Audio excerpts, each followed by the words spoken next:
Fala rapaziada, tudo beleza? Primeiro Mad News do ano e hoje iremos falar sobre o mercado de criptomoedas no geral, a rentabilidade da mineração e as possibilidades para 2022. O que está acontecendo nos blockchain games? Golpes com criptomoedas cada vez mais elaborados. Mozilla anuncia que aceitará doação em criptomoedas. E o que você faria se tivesse tanto dinheiro que já não fizesse mais diferença? Quanto ao mercado de criptomoedas, pessoal, nós temos exatamente 16.319 moedas listadas aqui no CoinMarketCap, 451 exchanges. Notem, galera, que a quantidade de criptomoedas está subindo cada vez mais, assim como as exchanges. Estamos com uma capitalização total de mercado de 2,2 trilhões de dólares e o volume aí nas últimas 24 horas foi de 81 bilhões. A dominância total do Bitcoin está em 39,6%. Antigamente tinha-se uma teoria de que quando a dominância do Bitcoin começava a cair muito abaixo de 40%, ele dava um jeito de subir. Mas teoria é o que não falta neste mercado, né? Não é à toa que o Bitcoin morreu 42 vezes este ano, segundo a notícia aí da Livecoins. Mas enfim, o mercado que estava morno nestes últimos 30 dias, andando de lado, né, com alguns leves pumps, hoje resolveu cair um pouquinho mais. O Bitcoin está próximo aos 45 mil dólares.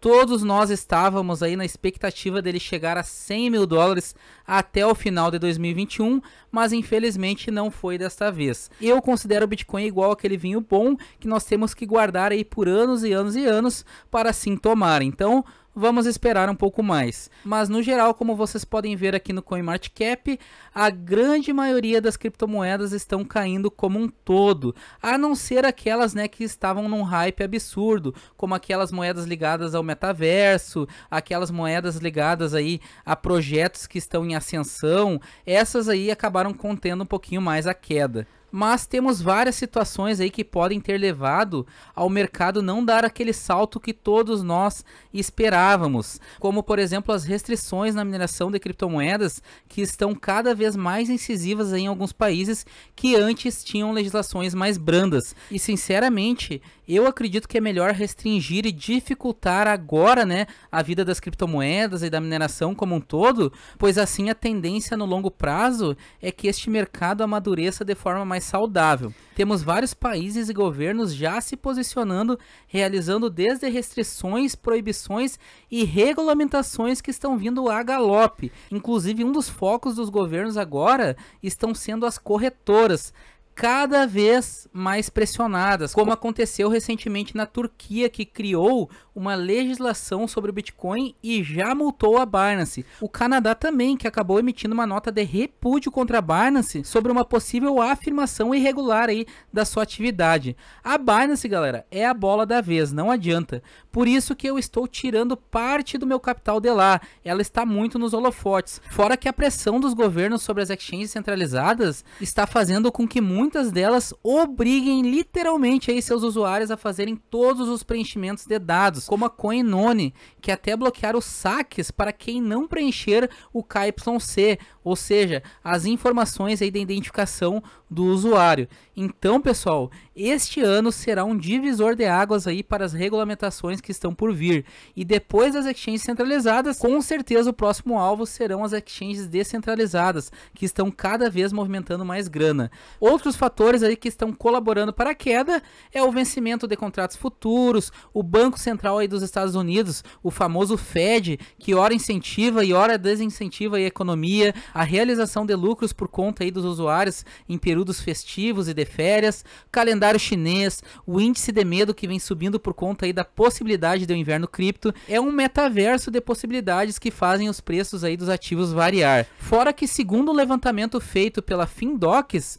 uma plataforma educacional aí de finanças e negócios, o Bitcoin ele superou e muito todos os ativos conhecidos aí, considerando a inflação. Ou seja, dependendo do investimento, da aplicação financeira que você fez, você pode ter acabado não barrando nem a inflação, perdendo grana. Então aquela prática aí de guardar reais no colchão, na verdade você está rasgando dinheiro, porque ele está sendo desvalorizado.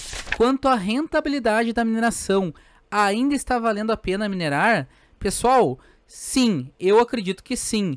Eu até uso aquele jargão de minerar até o fim, mas sabemos que a mineração nunca irá acabar. Sempre haverá aí algo onde nós poderemos utilizar nosso processador ou placa de vídeo para estar extraindo criptomoedas. Hoje a rentabilidade ainda está bacana. Os meus 345 MHz por segundo aqui de média estão fazendo uma estimativa de 0.1705 ETH por mês. E mesmo com o Ethereum ao preço que está, se eu sacasse todo mês em reais, a estimativa seria de pelo menos quase 4 mil reais ali ao mês. Se descontar a energia elétrica, uns 3 mil reais ali líquidos mais ou menos, né? Então a mineração ainda é um bom investimento. Contudo, o ROI, o retorno do investimento, já não é o mesmo que nós tínhamos lá em janeiro de 2021, 4 a 6 meses. Hoje, se for montar uma rig de mineração, esteja preparado para um ROI mais longo. Temos vários especialistas aí na área: Deni Torres, Juliano Caju, Rafa Tech, Azul do Fusca, Minerrocks, Bruno Tite, Botina, Felipe Jova, Max TI. A maioria deles aí tem planilhas, né? E ensinam como você minerar do zero até a mineração, até o pagamento lá na sua carteira, considerando o atual cenário do mercado. Então, se quer entrar na mineração, dê uma boa olhada nesses canais que terá o que você precisa. Quanto às moedas que temos hoje no mercado de rentabilidade, o Ethereum ainda perpetua lá no pódio, ainda é o top 1 e possivelmente irá perdurar até a chegada do Ethereum 2.0. A previsão dessa atualização aí para a rede do Ethereum, chamada de Merge, a fusão, está para o primeiro semestre de 2022. Já temos notícias aí comentando sobre o final de 2022, podendo prorrogar para 2023. E como o time do Ethereum é famoso por prorrogar as suas atualizações, pode ser que demore ainda mais. Fora que recentemente o Vitalik Buterin publicou em seu Twitter as projeções que ele tinha para o Ethereum desde sua criação, ou seja, desde lá de 2015. E neste tweet ele listou 12 previsões antigas relacionadas a atualizações e otimizações aí da rede do Ethereum. E galera, para vocês terem uma ideia, esta migração do Ethereum de prova de trabalho para prova de aposta estava prevista para ocorrer no final de 2016, só que acabou dando errado porque era muito complexo. O próprio Vitalik Buterin admitiu que estava errado em pensar que seria tão rápida essa atualização, e por isso que está sendo prorrogado cada vez mais. Ou seja, a equipe de desenvolvedores do Ethereum acabou subestimando a complexidade aí do desenvolvimento do projeto, o que acabou atrasando seu avanço. Até porque de 2016 para 2021 é bastante coisa, né? Olhem este tweet aqui, por exemplo, pessoal. Desde o lançamento lá de 2015, olha a estimativa de tempo para cada atualização. O Ethereum está bem atrasado aí no seu desenvolvimento. O Vitalik até comentou que eles ainda estão com dificuldades por conta da alta taxa da rede. Ou seja, talvez aquelas datas previstas lá para a atualização da rede do Ethereum, para the merge, né, onde o Ethereum não poderá mais ser minerado como é hoje, se estenda ainda mais. Para nós mineradores, não é ruim, né, uma vez que nós poderemos continuar rentabilizando no Ethereum até esta atualização. E mesmo assim, se atualizar antes do que nós queremos, poderemos minerar várias outras moedas aí que já estão listadas no Atomine, em diversas outras calculadoras na net, né? Como 2CryptoCalc, MinerStat, por aí vai. E para quem fala que a mineração irá acabar, pessoal, como que irá acabar se cada vez temos mais capital empresarial investindo na mineração, até países e governos aí possivelmente investindo em mineração? Basta olharmos aí a dificuldade da rede de moedas consolidadas como Bitcoin e Ethereum, por exemplo. Notem que a rede está cada vez aumentando mais. Isso quer dizer o quê? Mais mineradores, tem mais gente minerando aí Bitcoin e tem mais gente minerando Ethereum. E pode ter certeza que estes pumps absurdos aí na dificuldade da rede, grande parte é por conta de capital empresarial. Ou seja, são grandes farms sendo expandidas e criadas. Lógico que ainda temos situações negativas aí em cima da mineração de criptomoedas, principalmente do Bitcoin, como por exemplo essa notícia aqui da Livecoins referente à Argentina. Apagões estão acontecendo na Argentina e eles estão culpando os mineradores. Não só na Argentina, mas no Irã também. Ele está restringindo a atividade da mineração, ou seja, colocando limites por conta das constantes quedas de energia que está havendo por lá. Fora que estamos tendo uma grande apreensão de máquinas de mineração de empresas ilegais, ou seja, empresas que estão furtando energia elétrica aí para minerar. Isso aí acaba diminuindo um pouco a credibilidade do mercado. pelo menos ainda temos aqueles que defendem, né, o uso da energia por parte do Bitcoin. Inclusive a defesa deste camarada aqui chamado Anthony Pompliano é bem significativa. Ele comenta aí que o grande consumo de energia na rede do Bitcoin é o que dá suporte, segurança e proteção aos seus usuários. E não deixa de ser verdade, né? Não é à toa que nós não vemos notícias aí do pessoal conseguindo hackear, por exemplo, a rede do Bitcoin.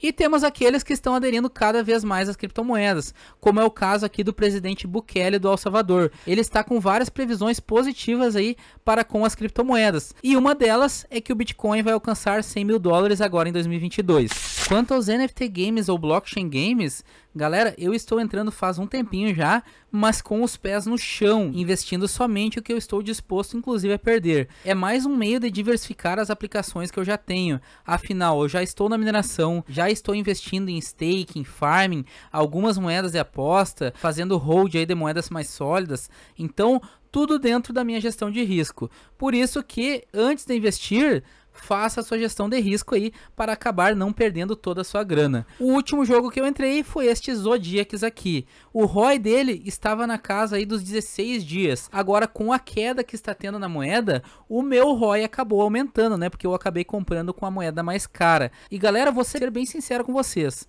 Bom, o jogo não é. Basta você ver aqui uma vaca dirigindo um carro, um dragão dirigindo um carro e por aí vai. O funcionamento é simples. Basicamente eu clico num carrinho aqui, corro com ele e é isso, the end, é o fim. Contudo, o projeto do jogo eu até achei interessante, realmente ele está tentando fazer melhorias. Mas, como o seguro morreu de velho, né, não podemos investir tudo em um projeto só. É aquela coisa, invisto da pinga, mas não invisto do pão. Se tudo der certo, após eu tirar o ROI desse jogo, eu vou aplicar o mesmo valor que eu investi em reais nas moedas mais sólidas aí, como Ethereum, Bitcoin, e depois com o lucro que vier, eu vou investir parte no game, até para não ser somente um sanguessuga, né, e manter pelo menos a liquidez do jogo, e o restante eu vou investir aí em outros jogos e projetos com potencial. Essa será a minha estratégia, assim todos saem ganhando. Mas se vocês olharem aqui no último mês, a maioria dos blockchain games estão caindo. Por exemplo, aqui o Zodiacs, ele chegou a bater aqui, ó, 17 cents de dólar e hoje está a 0,04 cents de dólar. O Bomb Crypto também, nos últimos 30 dias aí, ó, ele chegou a valer 7,4 dólares e hoje está valendo 1,98 dólares. Vamos pegar aqui o Secar também, ó, nos últimos 30 dias, ele caiu de 1,21 dólares para 0,23 cents de dólar.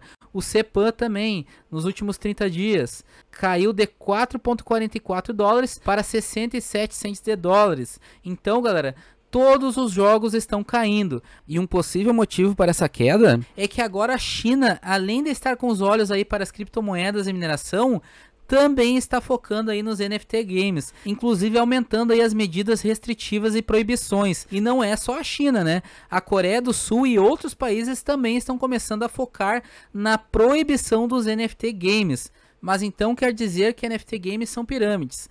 Galera, a minha opinião é que depende. Se nós olharmos, por exemplo, para o gráfico dos últimos 30 dias do Axie Infinity, que é um jogo que está mais consolidado, está desde 2018 no mercado, vocês vão ver que ele oscilou pouco perto desses joguinhos menores, né, que teve uma queda iminente. Por que isso? Porque o Axie Infinity é um jogo mais consolidado, realmente a equipe quis criar um jogo e manter a sua economia sustentável para o longo prazo. Agora, de fato, nós temos aqueles jogos, né, que acabam contando simplesmente com a sorte. Eles lançam, se der certo, deu. Esses jogos são mais perigosos e temos que tomar cuidado. Então, aquele ROI boladão lá de 5, 10, 15 dias, 20 dias é bastante chamativo, mas também traz um grande risco aí associado. Não é à toa, por exemplo, o Game Crypto Gods, que seu token despencou 99%, ou seja, quem investiu R$1.000 ficou com R$10 apenas.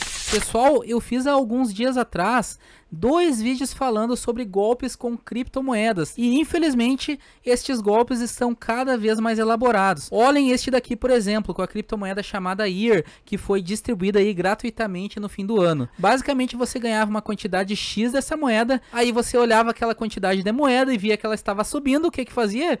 Vinculava sua MetaMask com um site chamado Etheropid para tentar vender a criptomoeda. Só que no contrato inteligente de vínculo aí com este site, ele tinha um código malicioso que impedia que você vendesse as suas criptomoedas. E como ninguém conseguiu vender, o que aconteceu com o preço da moeda? Começou a subir cada vez mais, porque muitas pessoas estavam vendo a moeda tendo um pump, acreditando no projeto e começaram a comprar. E no fim das contas, só quem conseguiu vender foram os golpistas aí, simplesmente eram os únicos aí que conseguiam vender. Eles simplesmente liquidaram a sua posição, roubando mais de 620 mil reais no processo. Tivemos este outro golpe rolando que eu também falei neste vídeo aí que eu comentei, um golpe chamado giveaway, onde basicamente você envia uma quantidade X de determinada criptomoeda para um endereço, na expectativa de que os golpistas devolvessem o dobro, ou seja, enviei um Ethereum, recebi 2. Só que não é bem assim, né? No momento que você enviou, perdeu tudo. Infelizmente, este camarada que acabou caindo neste golpe, perdeu 569 mil reais. Outro golpe contando com a associação da MetaMask com um contrato inteligente e malicioso. Neste, o camarada perdeu 593 Ethereums em NFTs. Galera, é o mesmo cuidado de sempre. Não associe a sua MetaMask com qualquer site fuleco aí que você achar na internet. E sinceramente, galera, eu não sei como o pessoal tem coragem de deixar tanta grana assim na MetaMask. Apesar de ser uma boa carteira, ela tem várias fragilidades aí quanto à segurança. Não é à toa que se alguém tiver acesso ao seu computador, entrar no seu navegador e souber a senha ali que você colocou na MetaMask para entrar nela, vai conseguir acessar e transferir o que quiser. Isso aí para mim já é uma falha grave. Então eu não considero a MetaMask uma carteira para deixar alocado um grande capital, e sim para deixar alocado aquele capital itinerante que você está investindo lá num NFT game, que você está fazendo staking, farm e por aí vai. E não preciso nem comentar, né, o cuidado que vocês têm que ter para quem vocês estão divulgando aí a quantidade de criptomoedas que você tem, o quanto que você tem. Não fique ostentando aí em redes sociais, porque a chance de alertar criminosos, pessoas aí que estão querendo se aproveitar, é alta.